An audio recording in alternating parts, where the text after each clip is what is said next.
गुरुर्ब्रह्मा गुरुर्विष्णु गुरुर्देवो महेश्वरः गुरु साक्षात् परब्रह्म तस्मै श्री गुरवे नमः।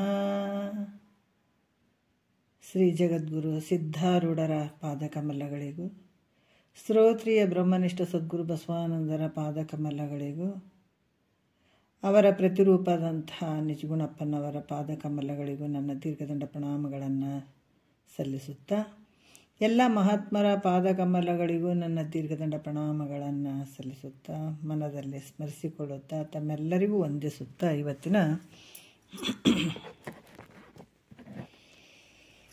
ಪರಮಾನುಭವದೇ ನಿಜಗೊಂಡ್ರು ಬಹಳ ಅದ್ಭುತವಾಗಿ ಹೇಳಿದ್ದಾರೆ. ನಾವು ಯಾರಿದ್ದೀವಿ, ಯಾತಕ್ಕೆ ಬಂದೀವಿ, ಏನನ್ನು ಪಡ್ಕೊಳ್ಬೇಕನ್ನುವಂಥ ಹಲವಾರು ವಿಚಾರಗಳನ್ನು ಅವ್ರು ತಿಳಿಸ್ತಾ ಇದ್ದಾರೆ. ಪರಮಾನುಭವ ಬೋಧೆ 4ನೆಯ ಸಂಧಿ ಒಳಗೆ ಇವತ್ತಿನ ಆಧಾರದ ಸೂತ್ರ 3ನೆಯ ಸೂತ್ರ ಹೇಳಬೇಕಾಗ್ತದೆ. ಹಿಂದೆ ಕೂಡ ಹೇಳಿದರು, ಹಲವಾರು ವಿಚಾರಗಳನ್ನು ತಿಳಿಸಿದ್ದಾರೆ. ಸಗುಣ ಯೋಗ ಮಾರ್ಗದಿಂದ ನಿರ್ಗುಣ ಸ್ವರೂಪವನ್ನು ಅನುಸಂಧಾನ ಮಾಡಬೇಕಾದಾಗ, ಇಲ್ಲಿ ಸಗುಣ ಯೋಗ ಮಾರ್ಗದಿಂದ ನಿರ್ಗುಣ ಸ್ವರೂಪವನ್ನು ತಿಳ್ಕೊಳ್ಳುವಂಥದ್ದು ಭಾಳ ದೊಡ್ಡ ಕೆಲಸ ಐತೆ. ಇದು ಯಾವಾಗಲೂ ಅನುಸಂಧಾನ ಮಾಡ್ತಾ ಇರಬೇಕಾದಾಗ ಅಣಿಮಾದಿ ಸಿದ್ಧಿಗಳು ಪ್ರಾಪ್ತ ಆಗ್ತಾವೆ. ಅವನೊಂದು ಸ್ವಲ್ಪ ಕೂಡ ಮನಸ್ಸಿನಲ್ಲಿ ಕೂಡ ಎಣಿಸದೆ, ಬಯಸದೆ, ಅವು ಹುಲ್ಲು ಕಡ್ಡಿ ಹೆಂಗೆ ಅದನ್ನು ಉದಾಸೀನ ಮಾಡಿ ಬಿಟ್ಟುಬಿಡುವಂಥದ್ದು.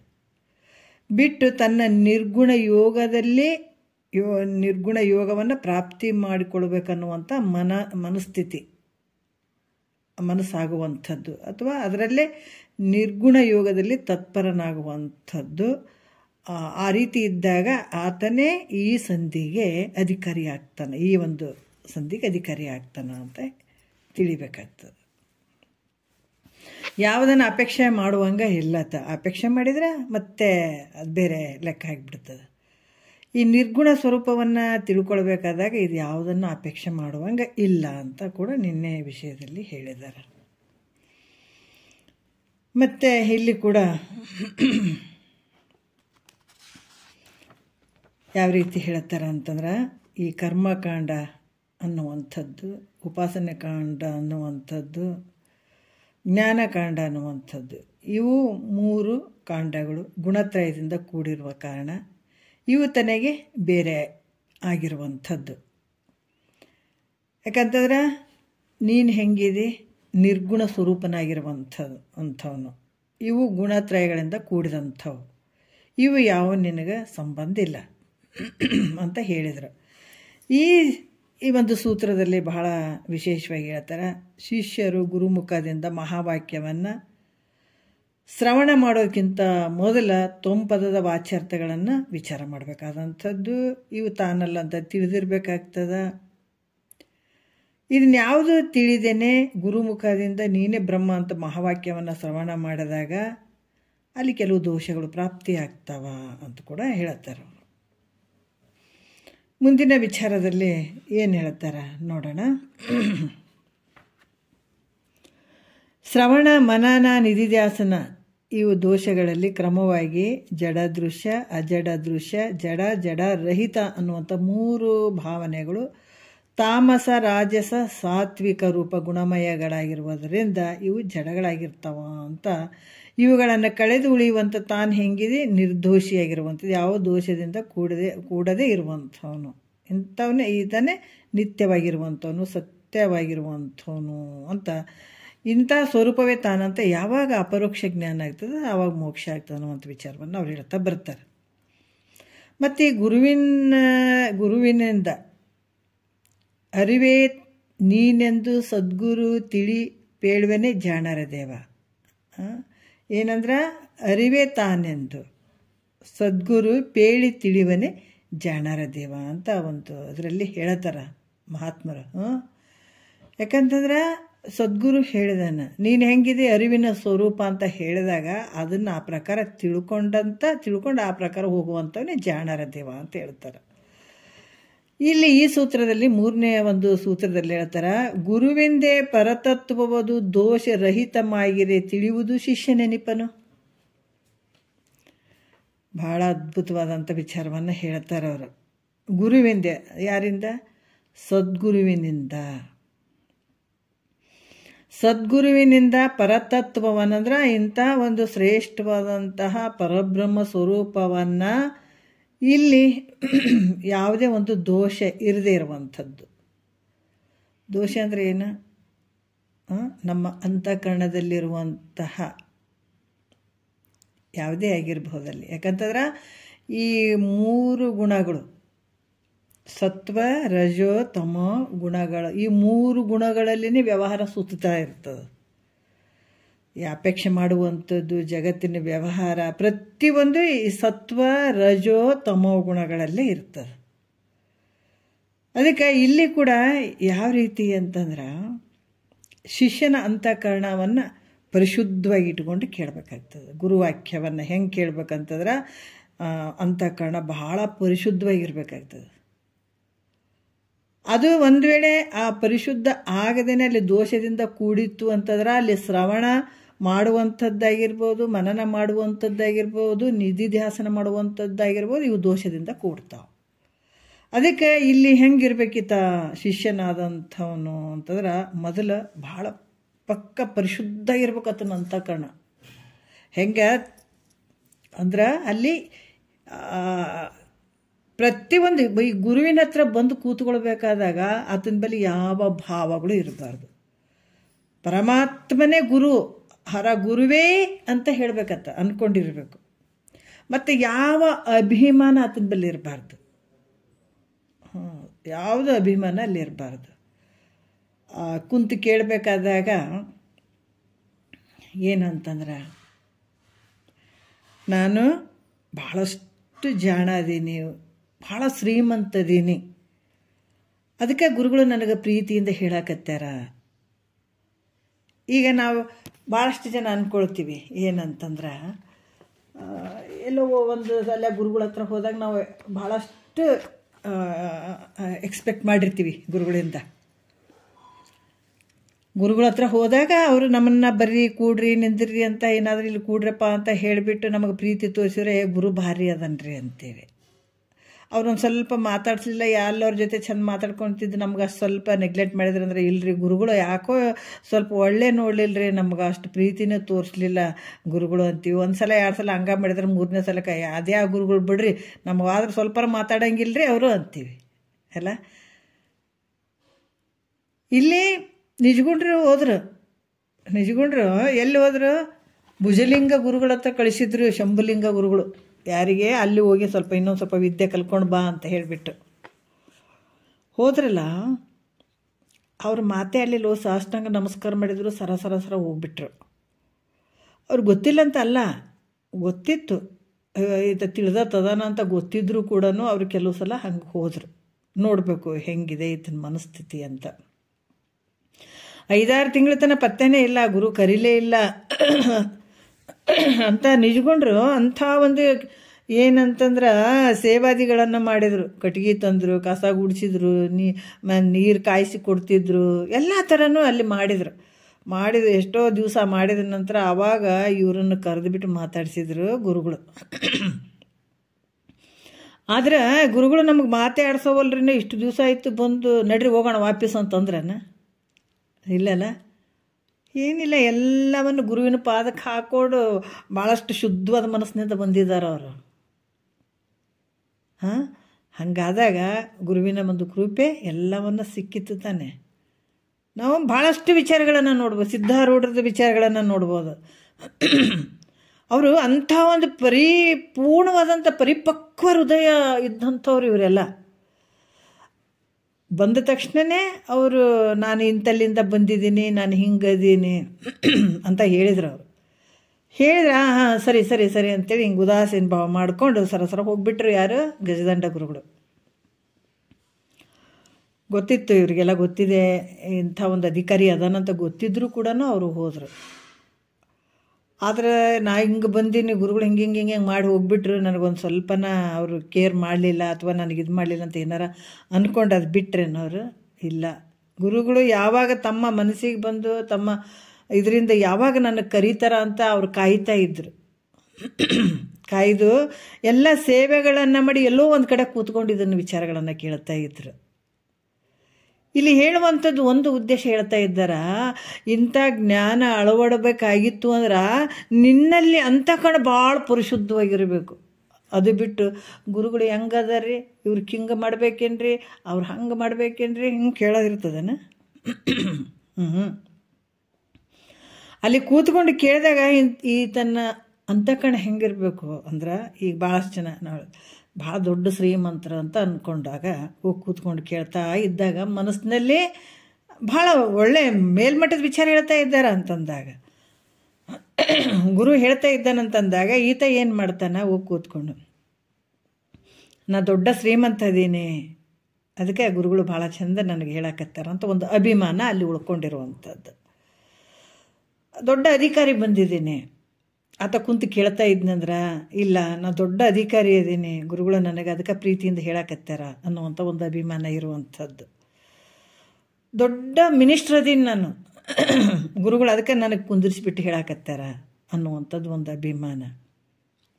ಭಾಳ ತಿಳ್ಕೊಂಡಿದ್ದೀನಿ ನಾನು, ಭಾಳ ಹುಷಾರದನ ಆಯ್ತಾ ಅಂತ ನನ್ನ ಬಗ್ಗೆ ಗುರುಗಳು ತಿಳ್ಕೊಂಡಿದ್ದಾರ, ಅದಕ್ಕೆ ಅವರು ನನಗೆ ಹೇಳ್ತಾ ಇದ್ದಾರ ಅನ್ನುವಂಥ ಭಾವ ಇರ್ಬೋದು. ಅಥವಾ ನಾನು ದೊಡ್ಡ ಜಾತಿಯವದೇನೆ, ಅದಕ್ಕೆ ನನಗೆ ಗುರುಗಳು ಹಿಂಗೆ ಪ್ರೀತಿಲಿಂದ ಹೇಳಕತ್ತಾರ ಅನ್ನುವಂಥದ್ದಾಗಿರ್ಬೋದು. ಇವು ಹೆಂಗದಾವಂತಂದ್ರೆ ಮಹಾತ್ಮರು ಹೇಳ್ತಾರ, ಇವು ಯಾವ ಅಂತಃಕರಣದಲ್ಲಿ ಉಳಿಬಾರ್ದು. ಗುರುಗಳ ಹತ್ರ ಕೂತ್ಕೊಂಡಾಗ ಸ್ವಲ್ಪ ಕೂಡ ಉಳಿಬಾರ್ದು. ಇವು ಮಹಾತ್ಮರು ಹೇಳ್ತಾರೆ, ಇನ್ನೂ ಒಂದು ಗಂಗಳಕ್ಕೆ ಊಟ ಮಾಡಬೇಕಾದಾಗ ಮುಸ್ರಿ ಅದು ಎತ್ತಿತ್ತಂದ್ರೆ ಅದು ಯೋಗ್ಯ ಆಗ್ತದೆ ಅಂದ್ರೆ ಎಲ್ಲ ಕ್ಲೀನಾಗಿ ತೊಳಿಬೇಕು ಅಂತ ಹೇಳ್ತಾರಿಲ್ಲ. ಅದು ಎಂಥ ಒಂದು ಸ್ವೀಟ್ ಪದಾರ್ಥರ ತಿನ್ನಲಿ, ಒಳ್ಳೆಯದರ ತಿನ್ನಲಿ, ಎಂಥದ್ದು ತಿಂದರೂ ಕೂಡ ಆ ಗಂಗಳ ಭಾಳ ಕ್ಲೀನಾಗಿ ತೊಳಿಬೇಕಾಗ್ತದೆ ಮತ್ತು ನೆಕ್ಸ್ಟ್ ಊಟ ಮಾಡೋಕ್ಕೆ, ಹೌದಿಲ್ಲ? ಅದೇ ರೀತಿ ಇದು ಈ ಅಂತಃಕರಣ ಅನ್ನುವಂಥ ಗಂಗಳ ಭಾಳ ಕ್ಲೀನ್ ಇರಬೇಕಿದು. ಎಂಥ ಕ್ಲೀನ್ ಇರ್ಬೇಕಂದ್ರೆ ನೋಡ್ರಿ, ನಾವು ಹಾಲು ಹಾಕ್ಬೇಕಾದ್ರೆ ನಮ್ಮ ಪಾತ್ರೆಗಳು ಕ್ಲೀನೇ ಇರಬೇಕು. ಏನಾರು ಹಾಕಿಬಿಟ್ರೆ ಹಾಲು ಸರಿ ಇರ್ತಾವೆ, ಹೊಡೆದೋಗ್ಬಿಡ್ತಾವೆ. ಅದ್ರಂಗೆ ಅಂತಃಕರಣ ಅನ್ನುವಂಥ ಈ ಪಾತ್ರೆ, ಅಂತಃಕರಣ ಅನ್ನುವಂಥ ಈ ಗಂಗಾಳ ಭಾಳ ಸ್ವಚ್ಛವಾಗಿ, ಏನು ಇವ್ಯಾವ ಕಸ ಇರಲೇಬಾರ್ದು, ಮುಸ್ರಿ ಇರಬಾರ್ದು. ಇದಕ್ಕೆ ಇತ್ತು ಅಂದರೆ ಆಗಂಗಿಲ್ಲ ನೋಡ್ರಿ. ಅಲ್ಲಿ ಕುಂತು ಎಷ್ಟು ದಿವ್ಸ ಕೇಳಿದ್ರು ಕೂಡ ಏನು ಶ್ರವಣಕ್ಕೂ ದೋಷ ಆಗ್ತದೆ, ಮನನದ್ದು ದೋಷ ಆಗ್ತದೆ, ಮತ್ತು ನಿಧಿಧ್ಯಾಸನದ್ದು ದೋಷ ಆಗ್ತದೆ. ಅದಕ್ಕೆ ಇಂಥ ಒಂದು ಗುರುವಿಂದೇ, ಅದು ಎಂಥ ಗುರು, ಶ್ರೋತ್ರಿಯ ಬ್ರಹ್ಮನಿಷ್ಠ ಸದ್ಗುರುವಿನಿಂದ ಈ ಪರತತ್ವವನ್ನು ಅಂದ್ರೆ ಈ ಸ್ವರೂಪವನ್ನು, ಪರಬ್ರಹ್ಮ ಸ್ವರೂಪವನ್ನು ಕೇಳಬೇಕಾದಾಗ, ಯಾಕಂದ್ರೆ ನಿನ್ನ ಸ್ವರೂಪ ನೀನು ತಿಳ್ಕೊಳ್ಬೇಕಾದಾಗ ನೋಡ್ರಿ, ಇದೆಲ್ಲವನ್ನ 3 ಗುಣಗಳು ಏನದಾವ ಇದರಲ್ಲೇ ಸುತ್ತರಿಯುವಂಥದ್ದು. ನಾ ಹಂಗದೀನಿ ಹಿಂಗದೀನಿ ಅನ್ನುವಂಥ ಭಾವ ಇದು ಸಂಪೂರ್ಣ ಹೋಗ್ಬೇಕಿದು. ಈ ದಾಟಿದಾಗ ನಿರ್ಗುಣ ಸ್ವರೂಪವನ್ನು ತಿಳ್ಕೊಳಕ್ಕೆ ಸಾಧ್ಯ ಆಗ್ತದ. ನೀ ಸಗುಣವನ್ನು ಹಿಡ್ಕೊಂಡು ಸಗುಣ ರೀತಿಯನ್ನು ಹಿಡ್ಕೊಂಡು ನಿರ್ಗುಣವನ್ನು ತಿಳ್ಕೊಳ್ಬೇಕಾಗ್ಯದ. ಅಲ್ಲಿ ಇವು ಏನು ಹಿಂದಿರುವಂಥ ಈ ಅಂತಃಕರಣದಲ್ಲಿ ಏನು ಅದಾವ ಅವೆಲ್ಲವನ್ನು ತೆಗೆದು ಅಂತಃಕರಣ ಪರಿಶುದ್ಧವಾಗಿ ಮಾಡಿಕೊಂಡು ಈ ಗುರುವಿಂದ ಪರತತ್ವವನ್ನು ಕೇಳಿದಾಗ ಇವೆಲ್ಲ ಅಳವಡ್ತದೆ.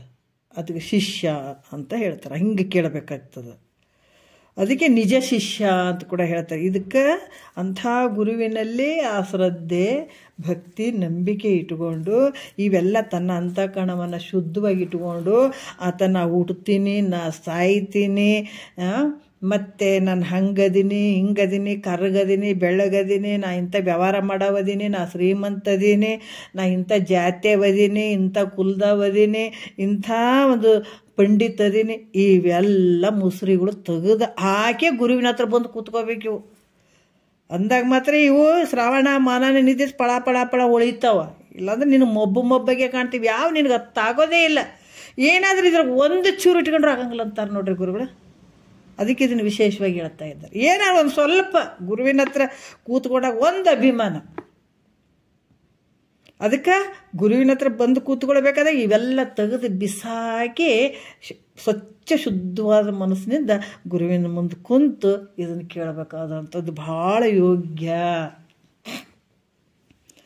ಅದಕ್ಕೆ ಗುರುವಿಂದ ಪರತತ್ವವನ್ನು ದೋಷರಹಿತವಾಗಿರಿ ತಿಳಿಯುವುದು. ಆತ ಶಿಷ್ಯ ಅಂತ ಅನಿಸ್ಕೊಳತಾನ, ಈ ರೀತಿ ಆತ ನಿಜ ಶಿಷ್ಯ ಅಂತ ಅನಿಸ್ಕೊಳತಾನ. ಇಲ್ಲಾಂದ್ರೆ ಬರೀ ಹಿಂಗೆ ಕೇಳಿದ್ವಿ ಮಾಡಿದ್ವಿ ಅಂತ ಈ ರೀತಿ ಹೋಗುವಂಥದ್ದು. ಇದೆಲ್ಲದಕ್ಕೂ ಮುಖ್ಯ ನಿನ್ನ ಅಂತಃಕರಣ ಭಾಳ ಪರಿಶುದ್ಧವಾಗಿರ್ಬೇಕಾಗ್ತದಪ್ಪ ಅನ್ನುವಂಥದ್ದನ್ನು ಭಾಳ ವಿಶೇಷವಾಗಿ ನಿಜಗೊಂಡ್ರೆ ಭಾಳ ಚೆಂದ ತಿಳಿಸ್ತಾ ಇದ್ದಾರೆ ನೋಡ್ರಿ. ಪವಿತ್ರವಾದಂಥ ಹೃದಯ ಇರಬೇಕು. ಇಂಥ ಪವಿತ್ರವಾದ ಹೃದಯ ಇದ್ದಾಗ ಪರತತ್ವ ತಿಳಿಲಿಕ್ಕೆ ಸಾಧ್ಯ ಆಗ್ತದೆ. ಅದಕ್ಕೆ ಹೇಳ್ತಾರೆ, ಪರತತ್ವ ಸಾಧ್ಯವಾಗುವುದೇ ಜೀವ ಪರಮರ ನೊಡಗೂಡದವರಿಗೆ ಬರಿದೆ, ಕಾಮ ಕಾಲರ ಗೆಲ್ಲದವಗೆ ಕೆಟ್ಟ ಹೇಮ ಕಾಮಿನಿ ಭೂಮಿಗಳ ಬಿಡದವಗೆ, ನಾಮರೂಪಕ್ಕೆ ಮೋಯಿಸುವಗೆ ಮಿಕ್ಕ ಪ್ರೇಮಾಸ್ತಿ ಭಾತಿಯ ನೊಡಗೂಡದವಗೆ ಪರತತ್ವ ಸಾಧ್ಯವಾಗುವುದೇ. ಎಷ್ಟು ಅದ್ಭುತವಾಗಿ ಹೇಳ್ತಾರೆ ನೋಡ್ರಿ. ಇನ್ನೂ ಹೇಳ್ತಾರೆ, ಇದರ ಬಹಳಷ್ಟು ಒಂದು ಅದ್ಭುತವಾದ ನುಡಿಗಳನ್ನು ಹೇಳಿದ್ದಾರೆ ಅವರು.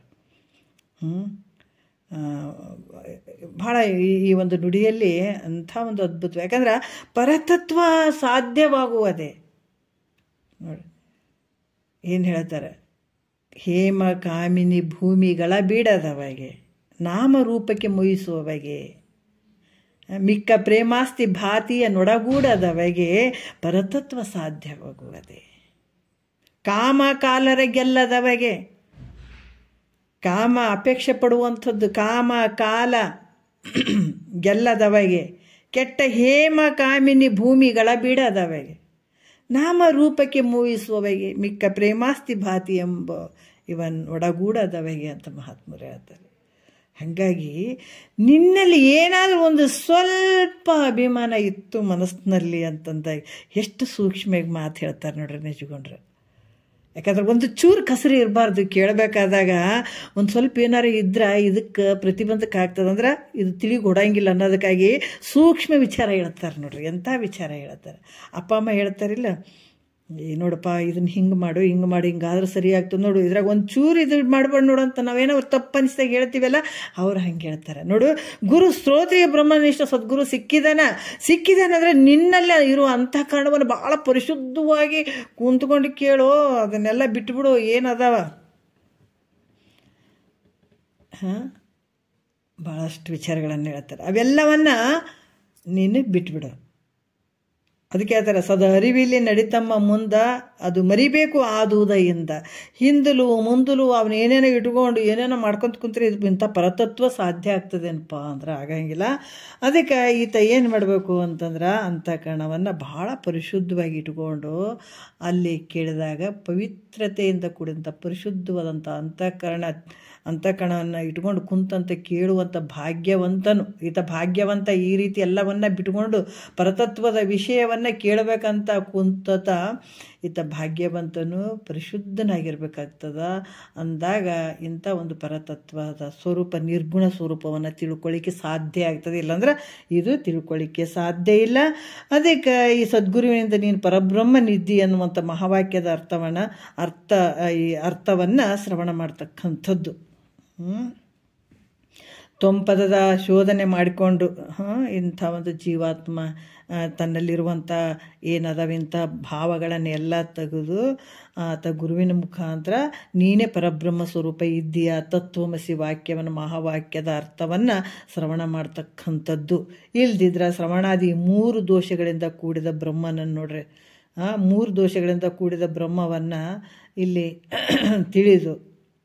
ತಿಳಿಯದೇನೆ. ಯಾಕಂದ್ರೆ ಪುರುಷಾರ್ಥಹೀನನಾಗಬೇಕಾಗ್ತದ, ತಿಳಿಲಾರ್ದಂಗೆ ಆಗಿಬಿಡ್ತದೆ. ಅದರಿಂದ ಮುಂದೆ ಕೆಲವು ವಿಚಾರಗಳನ್ನು ದೋಷಗಳನ್ನು ಬಾರ್ದಾಗೆ ಶ್ರವಣ ಮಾಡಬೇಕು ಅಂತ ಹೇಳ್ತಾರೆ ಅವರು. ಯಾವುದು ದೋಷ ಬರಬಾರ್ದು, ಶ್ರವಣ ಮಾಡಬೇಕಾದಾಗ ಇವ್ಯಾವ ದೋಷಗಳು ಇರಬಾರ್ದು ಅಂದಾಗ ಮಾತ್ರ ಅಲ್ಲಿ ನಿನಗೆ ಅಳವಡ್ತದೆ ನಿರ್ಗುಣ ಸ್ವರೂಪ ಅಂತ ಹೇಳ್ತಾರೆ ಅವರು. ಇದನ್ನು ಪಡ್ಕೊಳ್ಬೇಕಾದ್ರೆ ಹಿಂಗೆ ಮಾಡ್ಬೇಕು ನೋಡ್ರಿ. ಒಂದು ನೌಕರಿ ಮಾಡಬೇಕಾದ್ರೆ ಇಲ್ಪ ಇಂಥ ಕ್ವಾಲಿಫಿಕೇಷನ್ ಇರಬೇಕು, ಇವ್ರು ಹಿಂಗಿರಬೇಕು, ಇಷ್ಟು ಓದಿರಬೇಕು, ಇಷ್ಟು ಬರೆದಿರಬೇಕು, ಇದು ಮಾಡಿರಬಾರ್ದು, ಅದು ಮಾಡಿರ್ಬೇಕು, ಏನೇನು ಇರ್ತಾವೆ ನೋಡ್ರಿ, ಭಾಳಷ್ಟು ಇರ್ತಾವೆ, ಹೌದಿಲ್ಲ? ಅದ್ರಂಗೆ ಇಲ್ಲಿ ಕೂಡ ಈ ಪರತತ್ವದ ವಿಚಾರವನ್ನು ನೀನು ತಿಳ್ಕೊಳ್ಬೇಕಾದಾಗ ಮೊದಲು ನೀನು ಶುದ್ಧವಾಗಿರಬೇಕು, ನಿನ್ನ ಅಂತಃಕರಣ ಶುದ್ಧವಾಗಿರಬೇಕು ಅನ್ನುವಂಥ ವಿಚಾರವನ್ನು ನಿಜಗೊಂಡ್ರು ಇಲ್ಲಿ ಬಹಳಷ್ಟು ಒಂದು ಪ್ರೀತಿಯಿಂದ ತಿಳಿಸ್ತಾ ಇದ್ದಾರೆ. 1ನೇ ನುಡಿಯಲ್ಲಿ ಏನು ಹೇಳ್ತಾರೆ ನೋಡೋಣ. ಗುರು ಮತ್ತು ಶಿಷ್ಯ ಇವರುಗಳ ಲಕ್ಷಣ ಹೇಳ್ತಾರೆ ನೋಡ್ರಿ. ಅವ್ರು ಹೇಳಿದಂಥ ವಿಚಾರ ಯಾರೋ ನಾವು ಕೈಗಂಟು ಹಾಕ್ಕೊಂಡು ಹೇಳುವಂಥವು ಇಲ್ಲ ಇದರಲ್ಲಿ. ಅದಕ್ಕೆ ಭಾಳಷ್ಟು ಇಂಥ ವಿಚಾರಗಳು ನಾವು ತಿಳ್ಕೊಂಡ್ಬಿಟ್ಟಾಗ, ಶಿಷ್ಯರುಗಳು ತಿಳ್ಕೊಂಡ್ಬಿಟ್ಟಾಗ ಗುರುಗಳ ಕೈಗೆ ಸಿಕ್ಕೊಂಡ್ಬಿಡ್ತಾರೆ, ಗುರುಗಳ ಕೈಗೆ ಶಿಷ್ಯರು ಸಿಕ್ಕೊಂಡ್ಬಿಡ್ತಾರೆ, ಶಿಷ್ಯರ ಕೈಗೆ ಗುರುಗಳು ಸಿಕ್ಕೊಂಡ್ಬಿಡ್ತಾರೆ. ಯಾಕಂದರೆ ಇರುವಂಥ ಇದು ಕಾನೂನು ಹಿಂಗೆ ಐತೆ, ಗುರು ಅಂದರೆ ಹಿಂಗೆ ಇರಬೇಕು, ಶಿಷ್ಯ ಅಂದರೆ ಹಿಂಗೆ ಇರ್ಬೇಕು ಅಂತ ಇರ್ತದೆ ಇದ್ರಾಗ. ಮತ್ತಿದು ಹೊರಗೆ ಬಂದುಬಿಟ್ರೆ ಗುರುಗಳದನ್ನು ಶಿಷ್ಯರುಗಳು ಕಂಡು ಹಿಡಿದು ಬಿಡ್ತಾರೆ, ಶಿಷ್ಯರದ್ದು ಗುರುಗಳು ಕಂಡು ಹಿಡಿದು ಬಿಡ್ತಾರೆ, ಇವೆಲ್ಲ ನಡೀತಾವೆ. ಅದಕ್ಕೆ ಇದ್ದಂಗೆ ತಿಳಿಸ್ಬೇಕಿದು, ಮುಚ್ಚಿಟ್ಕೊಳ್ಳೋಂಥದ್ದಲ್ಲ ಇದು. ಯಾಕೆ ಮುಚ್ಚಿಟ್ಕೊಂಡ್ರೆ ಮತ್ತು ಶಿಷ್ಯರು ಉದ್ಧಾರ ಆಗಂಗಿಲ್ಲ.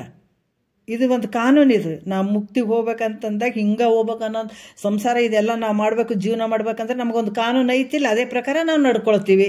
ಈ ಒಂದು ಮುಕ್ತಿಗೂ ನಾವು ಹೋಗ್ಬೇಕಾಗಿತ್ತು, ಅಂತ ಆನಂದವನ್ನು ಪಡ್ಕೊಳ್ಬೇಕಾಗಿತ್ತು, ಸದಾಕಾಲ ಆನಂದವನ್ನು ಪಡ್ಕೊಳ್ಬೇಕಾಗಿತ್ತು. ಅಂದರೆ ನಮಗಿದು ಕಾನೂನು. ಇದು ಗುರು ಹೆಂಗಿರಬೇಕು ಮತ್ತು ಶಿಷ್ಯ ಹೆಂಗಿರ್ಬೇಕು ರೀ, ಅದ್ರ ಅವ್ರಿಗೂ ಲಕ್ಷಣ ಏನು ಅಂತಂದರೆ 1ನೇದರಲ್ಲಿ ಹೇಳ್ತಾರೆ ನೋಡ್ರಿ. ಅವ್ರು ಹೇಳಿದಂಥದ್ದು ಗುರುಪಾದ ಭಕ್ತಂಗೆ ಪರಮ ವಿರಕ್ತಂಗೆ ಪರಿಣಿತ ಚಿತ್ತಂಗೆ ಶಿಷ್ಯಂಗೆ ಪರಮಾತ್ಮ ಪದವನ್ನು ನಿರಾಪೇಕ್ಷೆನೆನಿಸಿ ಸದ್ಗುರು ಒಲವಿಂದೆ ತಿಳಿಯುವುದು ಅಂತ ಹೇಳ್ತಾರೆ.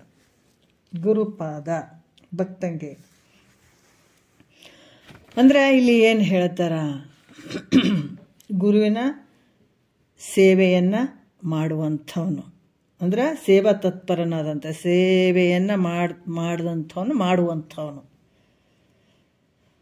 ಅಂತ ಗುರುವಿನ. ಅದಕ್ಕೆ ಹೇಳ್ತಾರೆ ಸುಮ್ಮನಾಗೋದು ವಿಧಿಯೊಳೊಂದದೆ ಮುಕ್ತಿ ಸುಮ್ಮನಾಗೋದು. ಗುರುಪಾದ ಸೇವೆಯನ್ನು ಒಲವಿಂದ ಮಾಡುವಂಥದ್ದು ಮುಖ್ಯ. ಅದು ಮಾಡದೇ ಇದ್ದಾಗ ಆಗಂಗಿಲ್ಲ ಅಂತ ಹೇಳ್ತಾರೆ ಅವರು. ಅಂಥ ವ್ಯಕ್ತಿ ಇರುವಂಥವನು. ಮತ್ತು ಭಕ್ತಂಗೆ ಗುರುವಿನ ಸೇವಾ ತತ್ಪರನಂತ ಭಕ್ತ, ಅಂಥ ಭಕ್ತಂಗೆ ಹೆಂಗಿರ್ಬೇಕತ್ಗ ಇಲ್ಲಿ ಹೇಳ್ತಾರಲ್ಲ, ಎಂಥ ಆವ ಕಾಲದೋಳು ಬಳಿಕಾವ ದೇಶದೋಳು ಬೇರಾವ ವಸ್ತುವಿನೋಳು ಒಡವರೇ ಅದತಿ ಮಮತೆ ಆವ ಪರಿಯೋಳು ತನ್ನ ಮೇಲಿರ್ಬೋದಂತೆ ಗುರು ದೇವತೆಯೋಳು ಅನುರಾಗ ವಿಹುದೆ ನಿಜ ಭಕ್ತಿ. ನಿಜ ಭಕ್ತಿ ಇರಬೇಕು. ಮತ್ತು ಗುರುಗಳು ಮುಂದೆ ನಾವು ಚಂದ ಅನಿಸ್ಕೊಳ್ಬೇಕು. ಭಾಳಷ್ಟು ಜನ ನಾವು ನೋಡ್ತೀವಿ ಗುರುಗಳು ಮುಂದೆ ಇದ್ದಾಗ ಭಾಳ ಚಂದ ಇರೋದು, ಇಂದು ಅದಗನೆ ಗುರುಗಳೇ ಇಲ್ಲ ಅಲ್ಲ ಬಿಡ್ರಿ, ಅವ್ರು ನೋಡಿ ನಮಗೆ ಭಾಳ ಚಂದ ಮಾಡ್ತಾರೆ ಸೇವೆ ಅಂತ ಅನ್ಕೊಳ್ಬೇಕು. ಅವ್ರು ಇರ್ಲಾರ್ದಾಗ ಹಿಂಗಿಲ್ಲ. ಗುರು ಇರಲಿ ಬಿಡಲಿ, ಒಳವರೆಗೆ ಭಕ್ತಿ ಇರಬೇಕು. ನೀ ಮಾಡುವಂಥದ್ದೇ ಒಳವರೆಗೆ ಅದು ನಿಜ ಭಕ್ತಿ ಅಂತ. ಆಪ್ತಾಂಗ ಸ್ಥಾನ ಸದ್ಭಾವ ಅಂತ ಯಾಕೆ ಹೇಳಿದ್ರೆ ಕೊನೆಯವರೆಗೂ ಗುರುವಿನ ಮೇಲೆ ವಂಚನೆ ಬರಬಾರ್ದು ಅಂತ ಒಂದು ಶ್ರದ್ಧೆ ಇಟ್ಕೊಂಡಿರ್ಬೇಕಾಗ್ತದೆ. ಮತ್ತಿಲ್ಲಿ ಏನು ಹೇಳ್ತಾರೆ, ಅಂಥ ಒಂದು ಪರಮ ವಿರಕ್ತಂಗೆ ಅಂತಂದ್ರೆ ಯಾವುದು ಅರಿದು ವನಿತಾದಿ ವಿಷಯದೋಳುಳ್ಳ ದೋಷವನ್ನು ತೊರೆದವನು ಮರಳಿ ಮೋಹಿಸದೆ ಚಲಿಯಾಗಿ ಕೊರತೆ ಇಲ್ಲದೆ ಶಂಭು ಲಿಂಗದಂತಿರೆ ಭೋಗ ದೆರಕವಿಲ್ಲದೀಗ ಪರಮ ವೈರಾಗ್ಯ. ಇದು ವೈರಾಗ್ಯ. ನಮ್ಮದೆಲ್ಲ ನಮ್ಮ ನೋಡ್ರಿ ವೈರಾಗ್ಯಗಳು ಇಟ್ಟು ಮತ್ತೆ ಒಂದು ದಿವಸ ಬಿಟ್ಟಂಗೆ ಮಾಡ್ತೀವಿ, ಮತ್ತು ಮರು ದಿವಸ ಅಯ್ಯೋ ಅದು ಬಿಟ್ಟಂಗೆ ಮಾಡಿವಲ್ಲ, ಇದು ಒಂದು ಸ್ವಲ್ಪ ಮತ್ತು ಮನಸ್ಸುಗಳು ಹಿಂಗೆ ಆಗಬಾರ್ದು. ಪರಮ ವಿರಕ್ತ ಅಂತಂದ್ರೆ ಬಿಟ್ಟು ಮೈತ್ರಾದೇವಿ ಹೆಂಗಿದಳು, ಪರಮ ವಿರಕ್ತೆ ತಾನೂರು ಭಕ್ತಿ ಭಾವ ಮೊಪ್ಪಿರೆ ಪರಬ್ರಹ್ಮ ವಿಷಯವನ್ನು ಸರಸಿಜ ನೇತ್ರೆ ಮೈತ್ರಿ ಮೇಲ್ನುಡಿ ಮನೋಹರವಾಗಿ ಬೆಸಗೊಂಡಳೀನೇನಂತೆ. ಅದಕ್ಕೆ ಪರಮ ಭಕ್ತಿ ಹೆಂಗ ವಿರಕ್ತಿ ಇದ್ಳೇಕಿ, ಪರಮ ವಿರಕ್ತಿಯಿಂದ ಕೂಡಿದಂಥ ಮೈತ್ರಾದೇವಿ. ಇಲ್ಲಿ ಇದಕ್ಕೆ ಬೇಕಾಗ್ಯದಲ್ಲ ನಿರ್ಗುಣ ನಿನ್ನ ಸ್ವರೂಪವನ್ನು ಮತ್ತು ನಿನ್ನಲ್ಲಿರುವಂಥ ವಸ್ತುವನ್ನೇ ತಿಳ್ಕೊಳ್ಬೇಕು ಅಂತ ಆನಂದಕ್ಕೆ ಹೋಗ್ಬೇಕಾಗಿತ್ತಂದ್ರೆ ತಿಳಿಸ್ತಾ ಇದ್ದಾರೆ. ನೀನು ಹೆಂಗಿರ್ಬೇಕು, ಪರಮ ವಿರಕ್ತನಾಗಿರ್ಬೇಕತ್ತ. ಅಂದರೆ ಇಹದ ಭೋಗಗಳೇನು ಅದಾವೆ, ಇವೇನು ಅದಾವಲ್ಲಿ ಇಲ್ಲೆಲ್ಲ ಭೋಗಿಸ್ತಾ ಇದ್ದೀವಿಲ್ಲ ನಾವು, ಈ ಭೋಗಗಳಾಗಿರ್ಬೋದು, ಪರಲೋಕದ ಸ್ವರ್ಗಾದಿ ಭೋಗಗಳಾಗಿರ್ಬೋದು, ಇದ್ರ ಮೇಲೆ ಒಂಚೂರು ಅದಕ್ಕೆ ಆಸೆ ಇರಕೂಡ್ದು. ಇಲ್ಲಿ ಆದರೂ ಕೂಡ ಅಷ್ಟೇ, ನಾವು ಅದನ್ನೆಲ್ಲ ತಿಳ್ಕೊಳ್ಬೇಕು. ಅರಿದು ವನಿತಾದಿ ವಿಷಯದೋಳುಳ್ಳ ದೋಷವನು ಅಂತ ಯಾರು ಇದ್ರಾಗ ಈ ಭೋಗದಾಗ ಎಲ್ಲ ದೋಷದಿಂದ ಕೂಡಿದಾವ, ಇವ್ಯಾವ ಸತ್ಯ ಅದಾವೇನು, ಅನಿತ್ಯದಿಂದ ಕೂಡಿದಾವ. ಸುಖ ತೋರ್ದಂಗೆ ಆಗ್ತದೆ, ಅದ್ರ ನಿಜವಾದ ಸುಖ ಐತೇನು ಇದರಲ್ಲಿ, ಇದು ಮತ್ತೆ ದುಃಖಕ್ಕೆ ತೊಗೊಂಡು ಹೋಗ್ತದ ಅಂತ ಇದನ್ನೆಲ್ಲ ತಿಳ್ಕೊಂಡು ಅದನ್ನು ಸಂಪೂರ್ಣ ಆ ಮನಸ್ಸಿನಿಂದ ಬಿಡುವಂಥದ್ದು. ಮತ್ತು ಬಿಟ್ಟು ಎಲ್ಲನೂ ಹೋಗಿ ಕೂಡೋದಲ್ಲ, ಮನಸ್ಸಿನಿಂದ ಅದು ದೋಷವನ್ನು ತಿಳ್ಕೊಂಡು ಅದ್ರ ಮೇಲೆ ವೈರಾಗ್ಯ ಬರುವಂಥದ್ದು. ಅದು ಒಂದು ಸಲ ವೈರಾಗ್ಯ ಬಂದರೆ ಮತ್ತೆ ಪದೇ ಪದೇ ಅದ್ರ ಮೇಲೆ ಹೋಗ್ಬಾರ್ದು. ಹಂಗೆ ಅದ್ರ ದೋಷಗಳನ್ನು ನಾವು ತಿಳ್ಕೊಳ್ಬೇಕು. ಮತ್ತು ಪರಲೋಕದ ಸ್ವರ್ಗಾದಿ ಭೋಗಗಳು ಅವು ಇವು ಅಂತ ಏನೋ ಹೇಳ್ಕೊಂಡಿರ್ತೀವಲ್ಲ, ಅದರ ಆಸೆ ಕೂಡ ಇರ್ಬೋದು. ಇಹದ್ದು ಅದಕ್ಕೆ ಇಹ ಪರ ತರ ಅಂತ ಹೇಳ್ತಾರೆ. ಇಹ ಪರತರ ಅಂತ ಅಂದ್ರೆ ಇಹಲೋಕದ್ದು ಪರಲೋಕದ್ದು ಇವೆರಡು ಅನಿತ್ಯತೆಯಿಂದ ಕೂಡಿದಾವ.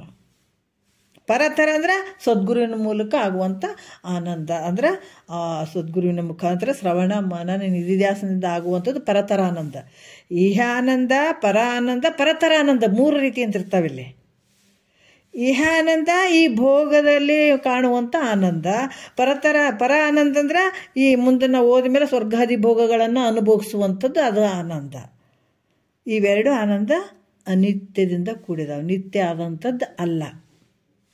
ಯಾವಾಗ ನಿನ್ನ ಪುಣ್ಯ ಮುಗೀತದ ಅಲ್ಲಿಂದ ಮತ್ತೆ ತಿರ್ಗಾ ಇದಕ್ಕೆ ಮತ್ತೆ ಮರ್ತ್ಯ ಲೋಕಕ್ಕೆ ಬರಬೇಕಾಗ್ತದೆ. ಇದು ಯಾವತ್ತು ಸತ್ಯ ಅದಂದರೆ ಇಲ್ಲ, ಇವು ತೋರಿ ಅಡಗ್ತಾವೆ. ಆದರೆ ಪರತರ ಆನಂದ ಏನು ಈ ಒಂದು ಜನ್ಮದಾಗ ಸದ್ಗುರುವಿನ ಮುಂದೆ ಕುಂತು ಹಿಂಗೆ ಕೇಳಕತ್ತೀವಲ್ಲ, ಇದರಿಂದ ಈ ಶ್ರವಣ ಮನನ ನಿಧಿಧ್ಯಾಸನದಿಂದ ಈ ಆನಂದ ಏನಾಗ್ತದ, ಇದು ಪರತರ ಆನಂದ, ಇದು ನಾಶ ಆಗದೆ ಇರುವಂಥ ಆನಂದ. ಈತ ಏನು ಮಾಡಬೇಕು, ಪರಮ ವಿರಕ್ತನಾದಂಥವನು ಇಹ ಪರ ಭೋಗಗಳಲ್ಲಿ ಇಚ್ಛಾರಹಿತನಾಗಿರುವಂಥವನಾಗಿರಬೇಕು. ಇಚ್ಛೆ ಇರಬಾರ್ದು. ಇಚ್ಛೆ ಇರಬಾರ್ದಂದ್ರೆ ಮತ್ತು ಇದು ಇಚ್ಛೆ ಇದ್ದರೆ ಮತ್ತು ನಮ್ಗೆ ದೊಡ್ಡ ಆನಂದ ಕಳ್ಕೊಳ್ಬೇಕಾಗ್ತದೆ. ಯಾಕಂದರೆ ಇದು ಸತ್ಯ, ಅದನ್ನು ಇಲ್ಲಪ್ಪ ಮತ್ತು ಇಲ್ಲರಿ ನಾವು ಇದರಲ್ಲೇ ನಾವು ಆನಂದ ಐತಲ್ರಿ ಇದ್ರಾಗ ಅಂದರೆ ಇಲ್ಲೇ ಶಾಶ್ವತ ಇರುವಂಥ ಆನಂದ ಇದ್ರೆ ಇಟ್ಕೋ, ಬೇಡ ಅನ್ನಂಗಿಲ್ಲ. ಆದರೆ ಇದು ಹಂಗೆ ಅಲ್ಲ, ಇದು ಶಾಶ್ವತವಾಗಿ ನಿತ್ಯವಾಗಿರುವಂಥ ಆನಂದ ಅಲ್ಲ. ಇದು ತುಂಬ ತೋರಿ ಅಡಗ್ತಾವೆ, ಹಿಂಗೆ ತೋರಿ ಹೆಂಗಾಗ್ತಾವೆ ಆ ರೀತಿ ಅಡಗುವಂಥವು ಅದಾವ. ಅದಕ್ಕೆ ಇದ್ರ ಮೇಲೆ ಆಸೆ ಮಾಡೋದು ಬೇಡಪ್ಪ. ಅದು ಯಾರ ಆಸೆ ಇದ್ರ ಮೇಲೆ ಮಾಡೋಂಗಿಲ್ಲ, ಅದು ಪರಮ ವಿರಕ್ತ ಅಂತ ಅನ್ಸ್ಕೊಳ್ತಾನತ್ತ.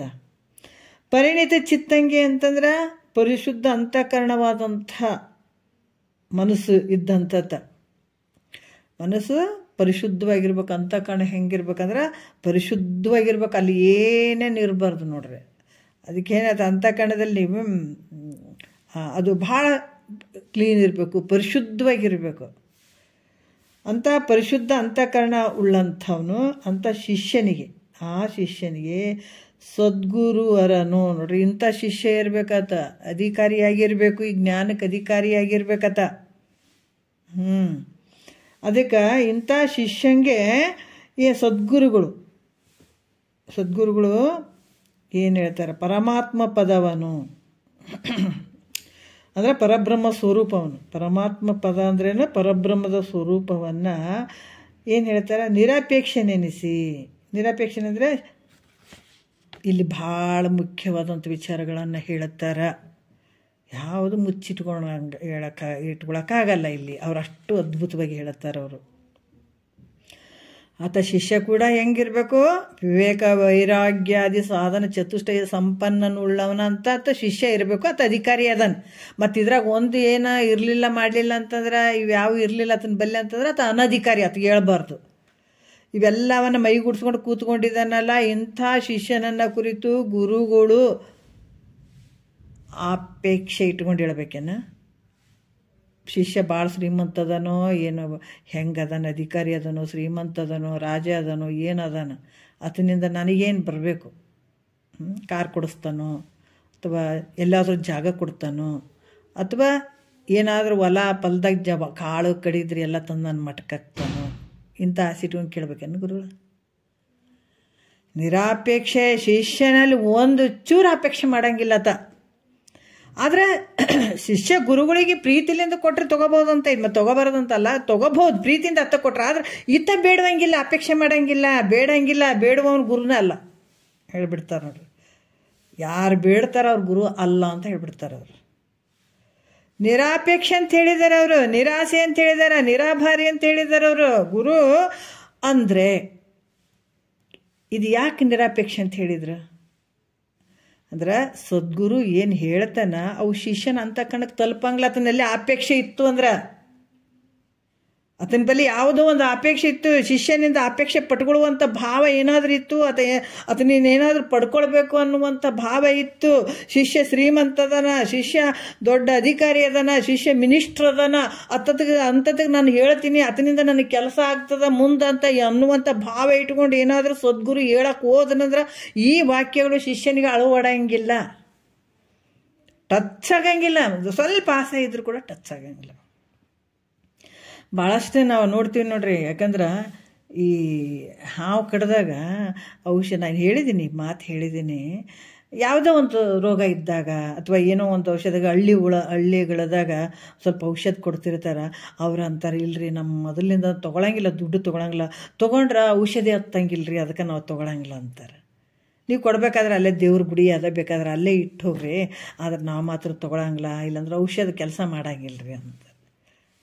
ಇಲ್ಲಿ ಆದರೂ ಅಷ್ಟೇ, ಯಾರು ಶಿಷ್ಯನಲ್ಲಿ ಅಪೇಕ್ಷೆ ಪಡುವಂಥ ಭಾವ ಇದ್ದು ಅವರು ಈ ಶಾಸ್ತ್ರವನ್ನು ಬೇಕಾದಷ್ಟು ಹೇಳಿದ್ರು ಕೂಡ ಶಿಷ್ಯನ ಅಂತಕರಣಕ್ಕೆ ಇದು ಇಳಿಯಂಗಿಲ್ಲ, ಇದು ಕೆಲಸ ಮಾಡಂಗಿಲ್ಲ. ಅದಕ್ಕೆ ಗುರುಗಳು ಕೂಡ ಏನೊಂದು ಶಿಷ್ಯನಿಂದ ಅಪೇಕ್ಷೆ ಮಾಡದೆ ತಮ್ಮ ದಯಾಳುತನದಿಂದ ಅಂತ ಹೇಳಿದಾರೆ ನೋಡ್ರಿ, ಎಷ್ಟು ಅದ್ಭುತವಾಗಿ ಹೇಳಿದಾರ. ಕರುಣೆಯಿಂದ, ದಯಾಳುತನದಿಂದ. ಮತ್ತೆ ಇಷ್ಟೇ ಕಂಡೀಷನ್ ಹಾಕೊಂಡು, ಇಲ್ರಿ ನಾ ಇಷ್ಟು ದಿವಸ ಅಂತ ಹೇಳ್ಬೇಕಂತಿದ್ದೆ ರೀ, ಮತ್ತು ಇಷ್ಟು ದಿವಸ ನಾ ಹೇಳಿದೆ, ಈ ಮುಗೀತು, ಇನ್ನೊಂದು ದಿವಸ ಹೇಳೋಕ್ಕಾಗಂಗಿಲ್ಲ ರೀ, ಮತ್ತೆ ಚಾರ್ಜ್ ಮಾಡ್ತೀವಿ ಅಂತ ಅನ್ನೋದು. ಹಂಗಂದ್ರೆ ಆಗ್ತವೆ ನೀವು? ಹಂಗಂದ್ರೆ ಅದಕ್ಕೆ ಹೇಳ್ತಾರೆ ಶಿಷ್ಯ ಹೆಂಗಂದ್ರೆ ಗುರು ದಯಾಳುತನದಿಂದ, ಆತನ ಬಳಿ ಕರುಣೆ ಇರಬೇಕು. ಭೂಮಿಗೆ ಬಂದಿದ್ದಾರ, ಸಾರ್ಥಕ ಮಾಡ್ಕೊಳ್ಳಿ ಜನ್ಮ. ಪ್ರತಿಯೊಬ್ಬನಿಗೆ ಹಂಗಂತಾನೆ ನಿಜಗೊಂಡ್ರು ಇಷ್ಟೆಲ್ಲ ಬರೆದಿದ್ದಾರೆ. ಯಾಕೆ ಬರೀಬೇಕಾಗಿತ್ತು? ಇಷ್ಟೆಲ್ಲ ಹೇಳ್ಬೇಕು, ಯಾಕೆ ಹೇಳಬೇಕಾಗಿತ್ತು? ಇಷ್ಟು ವಿಷಯಗಳನ್ನು ಯಾಕೆ ತಿಳಿಸ್ಬೇಕಾಗಿತ್ತು ಅವರು? ಎಷ್ಟು ಕರುಣೆ ಅಲ್ಲ. ಇದೇ ಮಾತು ಯಾರು ನಿಜಗೊಂಡ್ರು ಇದು ಭುಜಲಿಂಗ ಗುರುಗಳ ಹತ್ರ ಹೋದಾಗ ಅಷ್ಟೊತ್ತಿಗೆ ಕೈಯೊಲೆ ಪದ್ಧತಿ ಕೆಲವೆಲ್ಲ ಬರೆದು ಬಿಟ್ಟಿದ್ರು ಅವರು. ಪರಮಾನುಭವದೇ ಬರೆದಿರಲಿಲ್ಲ ಅವರು. ಸಮಾಧಿ ಸ್ಥಿತಿಗೆ ಹೋಗ್ಬಿಡೋರು ಅವರು, ಬ್ರಹ್ಮನಿಷ್ಠತ್ವಕ್ಕೆ ಹೋಗ್ಬಿಡೋರು. ಆ ಟೈಮ್ನಲ್ಲೇ ಹೋಗ್ತಾಯಿದ್ರು ಅವರು. ಅದನ್ನು ನೋಡಿದ್ರು ಗುರುಗಳು. ನೋಡಿಬಿಟ್ಟು ಕರೆದ್ರು, ನಿಜಗುಣ ನೀನು ಆನಂದ ಪಡ್ಕೊಂಡು ಇಂಥ ಸ್ಥಿತಿಯನ್ನು ಪಡ್ಕೊಂಡು, ಆದರೆ ನೀವೊಬ್ಬನೇ ಆನಂದವನ್ನು ಅನುಭವಿಸಿದ್ರೆ ಹೆಂಗಪ್ಪ? ಉಳಿದಂಥ ಒಂದು ಮುಮುಕ್ಷಿಗಳಿಗೆ ಉಪಕಾರ ಮಾಡೋ, ಅವರಿಗೂ ತಿಳಿಸು. ಇದನ್ನು ನೀನು ಈಗ ಈ ಥರ ಮಾಡ್ಕೊಂಡು ಕುಂತ್ರೆ ಮತ್ತೆ ಉಳಿದೋರು ಹೆಂಗೆ ಉದ್ಧಾರ ಆಗಬೇಕು? ನಿಮ್ಮಂಥವ್ರು ತಿಳಿಸ್ಲಿಲ್ಲ ಅಂದಾಗ ಯಾರು ತಿಳಿಸ್ಬೇಕು? ತಿಳಿಸು ಇದನ್ನು ಅಂತಂದಾಗ ಮತ್ತೆ ತಿರ್ಗಾ ಬಂದು ಪರಮಾನುಭವದಿ ಇವೆಲ್ಲ ಬರೆದ್ರು ಅವರು. ಹೇಳಿದರು.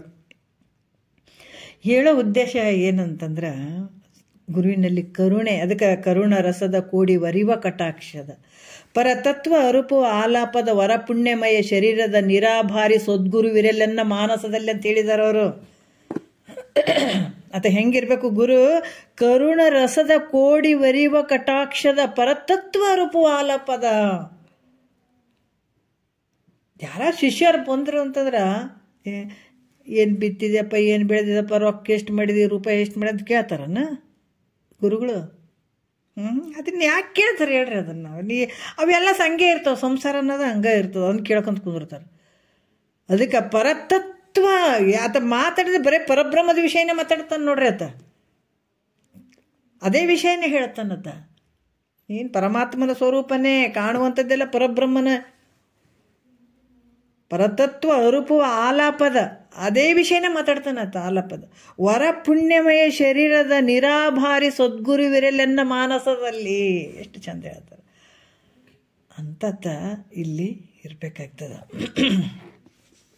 ಮತ್ತು ಇಲ್ಲೇನು ಹೇಳ್ತಾರೆ ಗುರುಗಳು, ಏನೊಂದು ಅಪೇಕ್ಷೆ ಮಾಡಿದೆ, ದಯಾಳುತನದಿಂದ ಕರುಣೆಯಿಂದ ಆತನ ಒಂದು ಸ್ವಸ್ವರೂಪದ ಒಂದು ಜ್ಞಾನವನ್ನು ಬೋಧನೆ ಮಾಡ್ತಕ್ಕಂಥದ್ದು ಬಹಳ ಶ್ರೇಷ್ಠ.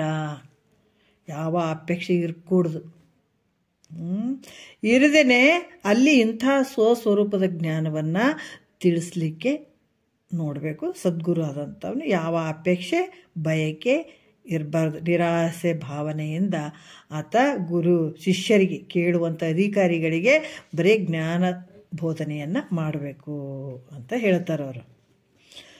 ಮತ್ತಿವಾಗ ಎರಡನೇ ನುಡಿಯಲ್ಲಿ ಹೇಳ್ತಾರೆ, ಗುರುಗಳು ಯಾರಂತ ತಿಳಿದು ನಾವು ಶರಣ ಹೋಗ್ಬೇಕು ಅಂದ್ರೆ ಇಲ್ಲಿ ಮತ್ತೊಂದು ಹೇಳ್ತಾರೆ ವಿಚಾರ.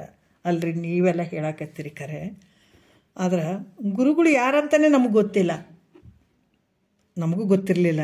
ನಾನು ಅದನ್ನೇ ಹೇಳ್ತೇನೆ, ನಮಗೂ ಯಾರು ಎಂಥವ್ರು ಇರಬೇಕಂತ ಗೊತ್ತಿರಲಿಲ್ಲ. ನಮ್ಗೆ ಎಷ್ಟೋ ಸಲ ಅನ್ನಿಸ್ತಿತ್ತು, ನಾ ಇದ್ದು ಮತ್ತು ಸತ್ಯನೇ ಹೇಳ್ತೀನಿ. ಬಟ್ ನಮ್ಮನೆಯವರಿಗೆ ನನಗೆ ಇಬ್ಬರಿಗೆ ತಿಳ್ಕೊಂಡದ್ದು, ನಮ್ಮಲ್ಲಿ ಮಠಗಳಿಗೆ ಬರೋರಿಗೆಲ್ಲ ಸ್ವಲ್ಪ ಕಾವಿ ಬಟ್ಟೆ ಹಾಕ್ಕೊಂಡವರೇ ಬರ್ತಿದ್ರು ಅವರು. ಬಟ್ ನಮ್ಮ ಮಾವರು ಕೂಡ ತತ್ವಜ್ಞಾನಿಗಳೇ. ಬಟ್ ನಮ್ಗೆ ಗುರುಗಳು ಅಂತ ಅನ್ನಿಸ್ತಿರ್ಲಿಲ್ಲ. ಯಾಕಂದರೆ ಬಿಳಿ ಬಟ್ಟೆಯವರಿಗೆ ಗುರುಗಳು ಅಂತ ನಾವು ಜಾಸ್ತಿ ಅಂತಿರಲಿಲ್ಲ, ಮನಸ್ಸಿಗೆ ಅನ್ನಿಸ್ತಿರ್ಲಿಲ್ಲ. ಯಾಕಂದ್ರೆ ನಮ್ಗೆ ಗೊತ್ತಿಲ್ಲ ಇವು ಬಿಳಿ ಬಟ್ಟೆಯರು ಅದಾರ ಅಂದರೆ ನಾವು ಕಾವಿ ಬಟ್ಟೆಯರು ಹಾಕ್ಕೊಂಡವರು ದೊಡ್ಡ ಗುರುಗಳು ಅಂತ ಇದೇ ಭಾವನೆ. ಅವರಿಗೆ ಗುರುಗಳು, ಕೊಳ್ಳಗೆ ರುದ್ರಾಕ್ಷಿ ಹಾಕ್ಕೊಂಡು ಇಂಥವರೆಲ್ಲ ಈ ಥರ ಇದ್ದಾಗ ನಾವು ಗುರುಗಳು ಅಂತ ನಮ್ಗೆ ಅನಿಸಿರೋದು. ನಾವು ಇವಾಗ ಅಂಥ ಸಹಸ್ಥಿತಿ ಅಲ್ಲೆಲ್ಲ ಮಾಡಾಗ. ಬಟ್ ನನಗೆಲ್ಲೋ ಒಂದು ಕಡೆ ಅನ್ನಿಸ್ತಿತ್ತು, ಬಿಳಿ ಬಟ್ಟಿದಾಗೂ ಗುರುಗಳು ಅದಾರ, ಬಿಳಿ ಬಟ್ಟೆ ಹಾಕ್ಕೊಂಡ್ರು ಕೂಡ ಗುರುಗಳು ಅದಾರ ಅಂತ ನಾನು ಅಂದ್ಕೊಳ್ತಿದ್ದೆ. ನಮ್ಮನೆಯವರು ಕಾವಿ ಬಟ್ಟೆ ಹಾಕ್ಕೊಂಡವ್ರಿಗೆ ಗುರುಗಳು ಅಂತ ಅವ್ರು ತುಂಬ ತಿಳ್ಕೊಂಡಿದ್ರು. ಅವರು ಅದೇ ಅನ್ಕೋತಿದ್ರು ಅವರು. ನಾನು ಇಲ್ಲ ಕಾವಿ ಈ ಮಧ್ಯೆ ಹಾಕ್ತೀನಿ, ಇನ್ನೂ ಶಾಸ್ತ್ರ ಕೇಳೋದಕ್ಕಿಂತ ಮುಂಚೆ ನಮ್ಗೆ ಸ್ವಲ್ಪ ವಾದ ವಿವಾದ ಮಾಡ್ತಿದ್ವಿ ಇದ್ರ ಬಗ್ಗೆ. ಅವಾಗ ಇಲ್ಲ ಕಾವಿ ಬಟ್ಟೆ ಹಾಕ್ಕೊಂಡವರು ಗುರುಗಳು ಹಾಕ್ತಾರಂತ. ಅವರು ಇಲ್ಲ, ಗುರುಗಳು ಎಲ್ಲ ಬಟ್ಟೆನೂ ಹಾಕ್ಕೊಳ್ಬೋದು, ಬಿಳಿ ಬಟ್ಟೆದಾಗೂ ಇರ್ತಾರ ಅಂತ ನಾನು ಕೆಲವು ಸಲ ಹೇಳ್ತಿದ್ದೆ. ಕೊನೆಗೆ ನಮ್ಗೆ ಇದು ಉತ್ತರ ನೋಡ್ರಿ, ಕೆಲವು ಸಂಶಯಗಳಿಗೆ ಉತ್ತರ ನಮ್ಗೆ ಇದರಲ್ಲೇ ಸಿಕ್ಕಂಥವು ಎಲ್ಲಷ್ಟು.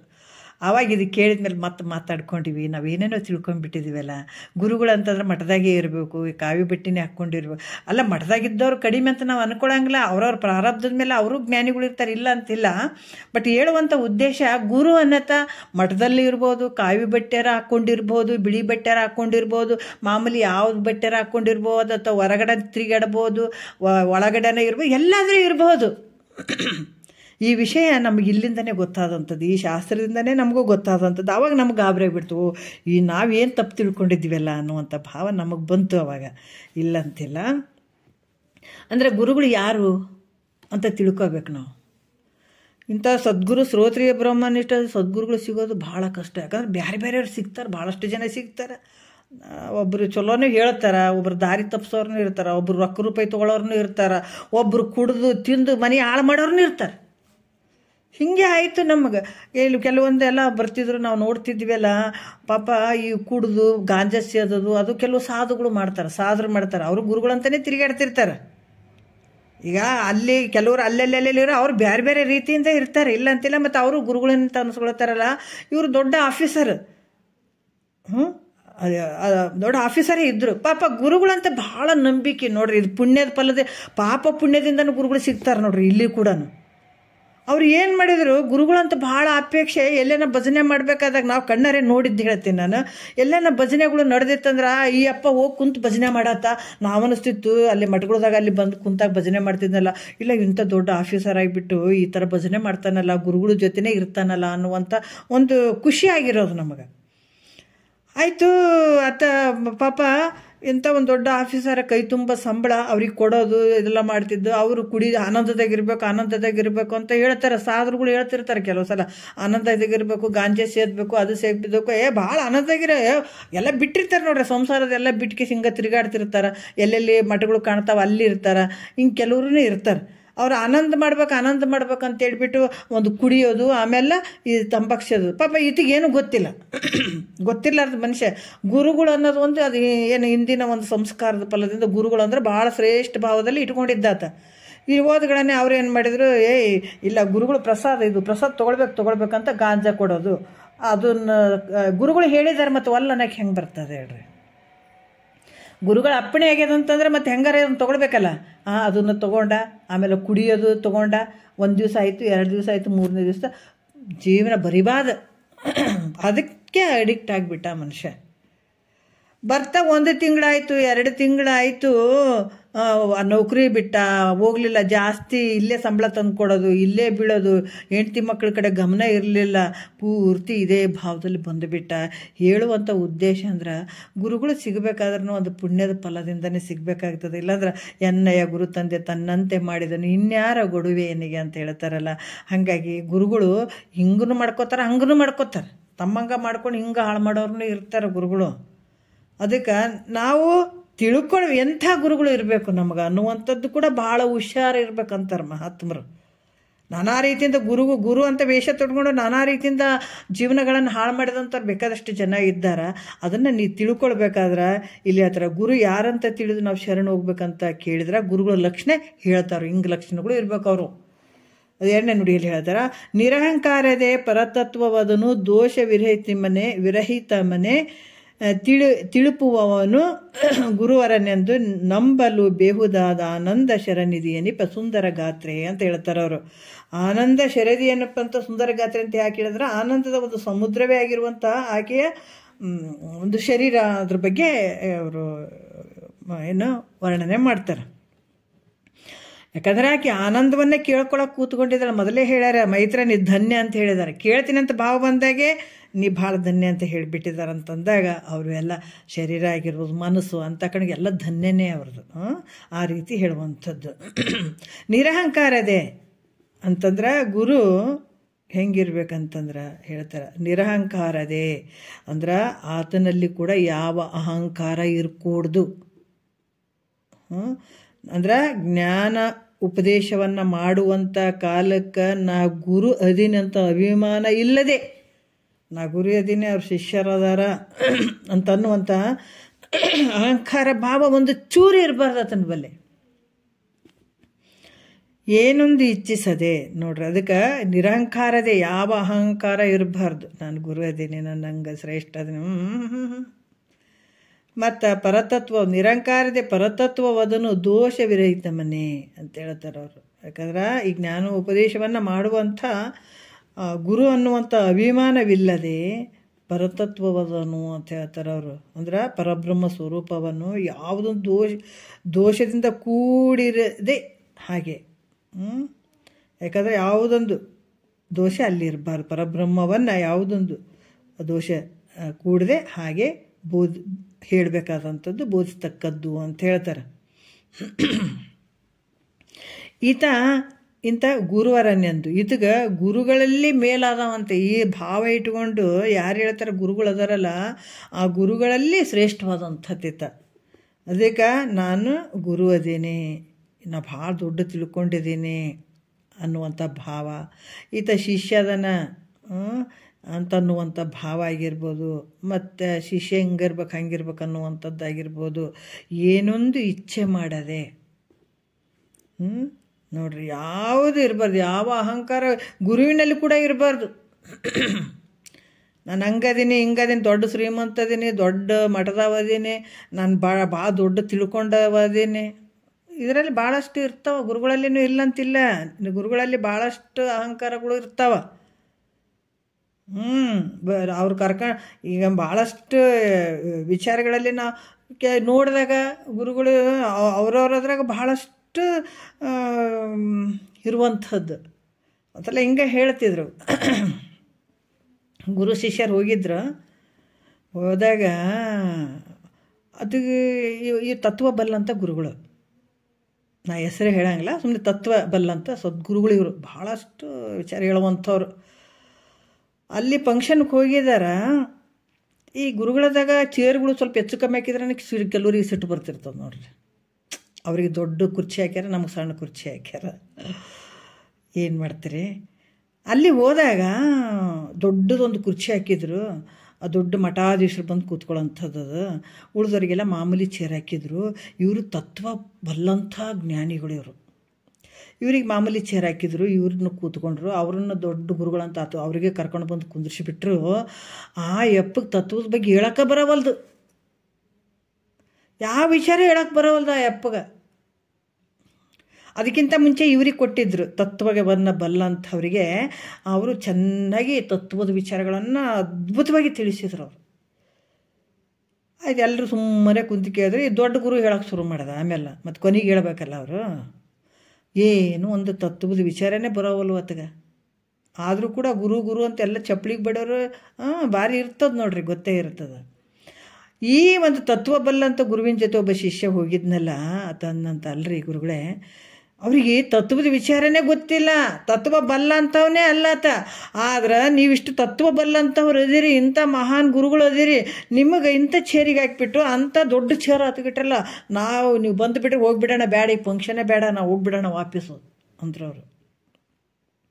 ನಮಗೆ ಬೇಕಾಗಿಲ್ಲ, ಇವ್ರು ಕರೆದ್ರೂ ಬರೋದು ಬೇಕಾಗಿಲ್ಲ ಅಂತಂದ್ರೆ ಅವಾಗ ಗುರುಗಳು ಹೇಳಿದ್ರಂತ, ನೋಡಪ್ಪ ಗುರು ನಾವು ಏನು ತಿಳಿಸ್ಬೇಕಾಗಿದೆ ಅದನ್ನು ತಿಳಿಸ್ಬೇಕು, ಹೊರತಾಗಿ ಮ್ಯಾಲೆ ಕೆಳಗಂತ ಕುಂದ್ರೋದು ಆ ಥರ ಭಾವ ಇರಬಾರ್ದಪ್ಪ ನಮಗೆಲ್ಲ.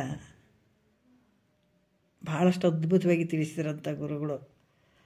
ಅಲ್ಲಿ ಮ್ಯಾಲೆ ಕೂಡ್ತೀನಿ ಅನ್ನೋ ಭಾವನೆ ಇರಬಾರ್ದು, ಕೆಳಗೆ ಕೂಡ್ತೀನಿ ಅನ್ನುವಂಥ ಭಾವನೆ ಇರಬಾರ್ದು. ಎಲ್ಲಿ ಕೂತ್ಕೊಂಡ್ರು ಕೂಡ ನಾವು ಆ ಒಂದು ಪರತತ್ವದ ವಿಷಯವನ್ನು ಹೆಂಗೆ ತಿಳಿಸ್ಬೇಕಾಗಿದೆ ಹಂಗೆ ತಿಳಿಸ್ಬೇಕು ಅಂತ ಅಹಂಕಾರ ಇರಕೂಡದು ಅನ್ನುವಂಥ ವಿಚಾರಗಳನ್ನು ಅವ್ರು ಹೇಳಿ ಶಿಷ್ಯನಿಗೆ ಹೇಳಿದ್ರಂತ. ಹಂಗೆ ಇಲ್ಲಿ ಕೂಡ ನಿರಹಂಕಾರ ಇರಬೇಕಲ್ಲಿ, ಯಾವುದಕ್ಕೂ ಅಲ್ಲಿ ಅವಕಾಶ ಇರಬಾರ್ದು. ಈ ರೀತಿ ಶಿಷ್ಯನೆಂಬ ಭಾವನೆ ಇಲ್ಲದೇ ಏನೊಂದು ಇಚ್ಛಿಸದೆ ನಿರ್ದೋಷವಾದ ಪರಬ್ರಹ್ಮವನ್ನು ಅಂಗೈ ಒಳಗೆ ನಲ್ಲಿಕಾಯಿ ಹೆಂಗೆ ಕರತಲಾಮಲಕದಂತೆ ಪರಬ್ರಹ್ಮವನ್ನು ಏನಾಗ್ಯದ ಅಪರೋಕ್ಷೀಕರಿಸ್ಕೊಂಡಿರ್ತಾನತ್ತ ಅಂಥ ಸದ್ಗುರು ಅಂತ ತಿಳಿದು, ಅವನು ಸದ್ಗುರು ಅಂತ ತಿಳಿದು ಆತನನ್ನು ಕುರಿತು ಶರಣಾಗತನಾಗಬೇಕು ನೀನು ನೋಡ್ರಿ. ಈ ರೀತಿ ಸ್ವೀಕಾರ ಮಾಡಬೇಕು. ಆತನ ಬಳಿ ಯಾವ ಒಂದು ಭಾವನೆ ಇರಬಾರ್ದು, ನಾನು ಗುರು ಅಂತ ಇದ್ದೀನಿ ಅಂತನ್ನುವಂಥ ಭಾವನೆ ಕೂಡ ಆತ ಹಂಗಿರಬೇಕು. ಮತ್ತು ಶಿಷ್ಯ ಅದನಪ್ಪ ಅನ್ನುವಂಥ ಒಂದು ಕನಿಷ್ಠ ಭಾವನೆ ಕೂಡ ಆತನಲ್ಲಿ ಇರಬಾರ್ದು. ಈ ಥರ ಯಾವುದು ಏನೊಂದು ಇಚ್ಛೆ ಮಾಡ್ದೇನೆ ಈ ನಿರ್ದೋಷವಾದಂಥ ಪರಬ್ರಹ್ಮವನ್ನು ಆತ ಅಪರೋಕ್ಷೀಕರಿಸ್ಕೊಂಡಿರ್ತಾನೆ. ಅಂಥದ್ದು ಸದ್ಗುರು ನೋಡಿ, ಈ ತತ್ವವನ್ನು ಬಲ್ಲವನಾಗಿರ್ತಾನೆ, ಅಂತ ಆ ಬ್ರಹ್ಮನಿಷ್ಠತ್ವದಲ್ಲಿ ಇರ್ತಾನೆ. ಅಂಥ ಒಂದು ಸದ್ಗುರುವನ್ನು ತಿಳಿದು ಅಂಥ ಶ್ರೋತ್ರಿಯ ಬ್ರಹ್ಮನಿಷ್ಠ ಸದ್ಗುರು ಅಂತ ತಿಳ್ಕೊಂಡು ಅವನನ್ನು ಕುರಿತು ನೀನು ಅದನ್ನ ಹತ್ರ ಶ್ರೋತ್ರಿಯತ್ವನೂ ಇರಬೇಕು, ಬ್ರಹ್ಮನಿಷ್ಠತ್ವನೂ ಇರಬೇಕು. ಅದರಿಂದ ನಿನಗೆ ಕೆಲಸ ಆಗ್ತದೆ. ಬರೀ ಹೇಳ್ತಾ ಇದ್ದಾನಂತಂದ್ರೆ ಅದು ಜ್ಞಾನನೇ ಇರಲಿಲ್ಲ ಅಂದ್ರೆ ಅದು ನಿನಗೆ ಟಚ್ ಆಗಂಗಿಲ್ಲ. ಬರೀ ಬ್ರಹ್ಮಜ್ಞಾನದಲ್ಲಿ ಅದನ್ನು ಬ್ರಹ್ಮನಿಷ್ಠತ್ವದಲ್ಲಿ ಅದನ್ನು ಅದರಿಂದನೂ ಕೆಲಸ ಆಗಂಗಿಲ್ಲ. ಯಾಕಂದ್ರೆ ತನ್ನ ಆನಂದದಾಗ ತಾನು ಇರ್ತಾನೆ. ನಿನ್ನ ವೃತ್ತಿಗೆ ಬಂದು ಆತ ಯಾವಾಗ ಹೇಳ್ತಾನೆ? ನಿನ್ನ ವೃತ್ತಿಗೆ ಬಂದು ಹೇಳಬೇಕಂತಂದ್ರೆ ಆತ ಎರಡೂ ಇರಬೇಕತ್ತನ ಬಲ್ಲಿ. ಅಂದ್ರೆ ತನ್ನ ಬ್ರಹ್ಮನಿಷ್ಠತ್ವದಲ್ಲೂ ಇರಬೇಕು, ಶಿಷ್ಯ ಬಂದು ಕೇಳಿದಾಗ ಆ ಕೆಳಗಿನ ವೃತ್ತಿಗೆ ಬಂದು ಹೇಳುವಂಥದ್ದೂ ಇರಬೇಕು, ಎರಡೂ ಇರಬೇಕತ್ತನ ಬಲ್ಲಿ. ಬರೀ ಹೇಳ್ತಾನೆ ಬ್ರಹ್ಮದ ಒಂದು ಇದಿರಲಿಲ್ಲ ಅಂದರೆ ಇದನ್ನೂ ಟಚ್ ಆಗಂಗಿಲ್ಲ. ಇಲ್ಲ ಬ್ರಹ್ಮನಿಷ್ಠತ್ವದಾಗ ಅಂದ್ರೆ ಅದು ಹೆಂಗೆ ಹೇಳ್ತಾನೆ, ಹೇಳಕ್ಕೆ ಬರಂಗಿಲ್ಲಲ್ಲ. ಅದೇ ಸ್ಥಿತಿಯಲ್ಲಿ ಇದ್ದಂದ್ರೆ ಹೆಂಗೆ ಹೇಳಕ್ಕೆ ಬರ್ತಾನೆ, ಮತ್ತು ನೀನು ಉದ್ಧಾರ ಆಗಂಗಿಲ್ಲ. ಆದ್ರೆ ಎರಡೂ ಇರುವಂಥ ಸದ್ಗುರುವಿನಿಂದನೇ ನಿನ್ನ ಕೆಲಸ ಆಗ್ತದೆ. ಅಂಥ ಸದ್ಗುರುವಿನನ್ನು ಹುಡುಕಿ ಅಂಥ ಶ್ರೋತ್ರಿಯ ಬ್ರಹ್ಮನಿಷ್ಠ ಸದ್ಗುರಿಗೆ ಶರಣಾಗತನಾದಾಗ ಗೆದ್ದು ಬಿಡ್ತಿ ಅಂತ ಗುರುವಿನ ವಿಚಾರಗಳನ್ನು ಹೇಳ್ತಾರೆ. ಮತ್ತೆ ನೋಡೋಣ, ಮುಂದಿನ ವಿಚಾರಗಳನ್ನು ನಾಳೆ ನೋಡೋಣ. ವಿಶೇಷವಾದಂಥ ವಿಚಾರಗಳು ತಿಳಿಸ್ತಾರೆ ನಿಜಗೊಂಡ್ರು. ಯಾಕಂದ್ರೆ ಭಾಳಷ್ಟು ಇವು ಗೊಂದಲಗಳದಾಗಿರ್ತೀವಿ ನಾವು. ಗುರು ಅಂದರೆ ಯಾರು, ಶಿಷ್ಯ ಅಂದರೆ ಯಾರು, ಭಾಳಷ್ಟು ಗೊಂದಲದಾಗಿರ್ತೀವಿ. ಇದನ್ನು ತಿಳ್ಕೊಂಡು ಗುರುವಾಕ್ಯವನ್ನು ನಾವು ಶ್ರದ್ಧೆಯಿಂದ ತಗೊಂಡು ಹೋದಾಗ ನಾವಿಂಥ ಅಜ್ಞಾನ ಅನ್ನುವಂಥ ಕತ್ತಲದೊಳಗಿನ ಕೈ ಆಡಿಸ್ತಾ ಇದ್ದೀವಿ. ಜನನ ಮರಣ ಅನ್ನುವಂಥ ಒಂದು ಈ ಒಂದು ದುಃಖದಲ್ಲಿ ನಾವು ಇದ್ದೀವಿ ಅಲ್ಲ. ಇದರಿಂದ ಪಾರಾಗಬೇಕಾಗಿತ್ತಂದ್ರೆ ನಾವು ಈ ಸ್ವಂತ ಸದ್ಗುರುವಿನ ವಾಕ್ಯಗಳನ್ನು ಚೆನ್ನಾಗಿ ತೊಗೊಂಡಾಗ ಈ ಜನ್ಮ ಸಾರ್ಥಕ ಮಾಡ್ಕೊಳಕ್ಕೆ ಸಾಧ್ಯ ಆಗ್ತದೆ. ಭಾಳಷ್ಟು ವಿಚಾರಗಳನ್ನು ತಿಳಿಸ್ತಾರೆ ನಿಜಗೊಂಡ್ರೆ. ಮತ್ತೆ ನಾಳೆ ವಿಚಾರ ನೋಡೋಣ. ಒಂದೆರಡು ಮತ್ತು ಗುರುಗಳ ಪಾದಕ್ಕೆ ಅರ್ಪಿಸಿ ಹರವು.